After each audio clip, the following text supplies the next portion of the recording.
Well, let's return to the chamber where they've been debating the current stalemate. They're about to vote on an SDLP motion. And indeed, it's Patsy McGlone speaking now for the SDLP. Provisional Sinn Féin. Nice one. No, sorry, I've too much. Any other time, Edwin. I heard my colleague, Mr McCree here, heard him, made a very valid point in support of us. My other colleague here, Mr MacDonald, referred to the summer of lost opportunities, the corporate responsibility of this executive to respond. Then again, Mr O'Dowd, I think maybe he should have a wee therapy session with the good baby doc in terms of getting things completely wrong. Yes, the SDLP, clearly the UUP, didn't vote against the budget. That's the first thing. The second thing was the SDLP voted to amend the budget, voted while our colleagues here voted for their water charges, voted to cut childcare, voted to cut the voluntary sector jobs. Fact. Fact. Then Mr Hamilton made some very valid points with which I concur as well about the economy. But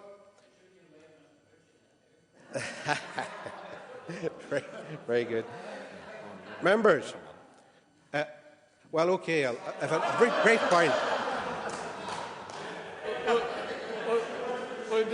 Would the member agree with me? It is a somewhat embarrassing position for Sinn Féin today, in that they have engaged in role reversal with David Trimble in trying to pull down institutions which they signed up to a very short time ago. Yes, that's a fair point from your point of view, definitely. Members, if we look around, those of us who took the time to be here, and yes, there are people here, cross parties, who are genuinely committed to the care, well-being and concern of the people whom they represent, and I don't deny that. We have got to take a responsibility for holding this executive to account. That's our duty. That's what the people put us in here to do. If the executive doesn't or hasn't met for 3 whole months, we've got to hold them to account. If one minister or one party is responsible for that hold-up, we must lay the blame where it belongs. This is an extremely serious matter. It is nothing short of a political scandal, and one which actually threatens our democratic institutions, our society and the well-being of the people in that society. It's just incredibly and crassly stupid that at this time, when people out there are crying for leadership, are crying for proper governance, that this is happening. It is far and way beyond a joke. Incredibly crass stupidity.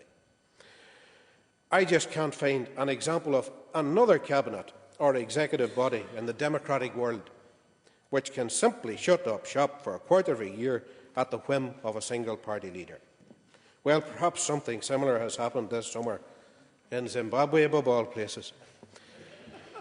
What you have there is an ageing, autocratic, long-winded guerrilla leader who has genuine difficulty making the transition from paramilitary command to democratic politics, who prefers to hang out with his war veterans rather than debate with political opponents.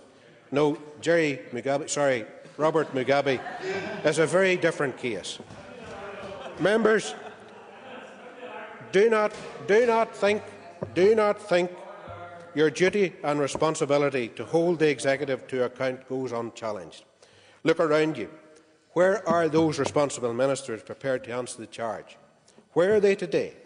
Why can you not even find out, other than through the media, maybe, just maybe, exactly who blocked the meetings of the executive?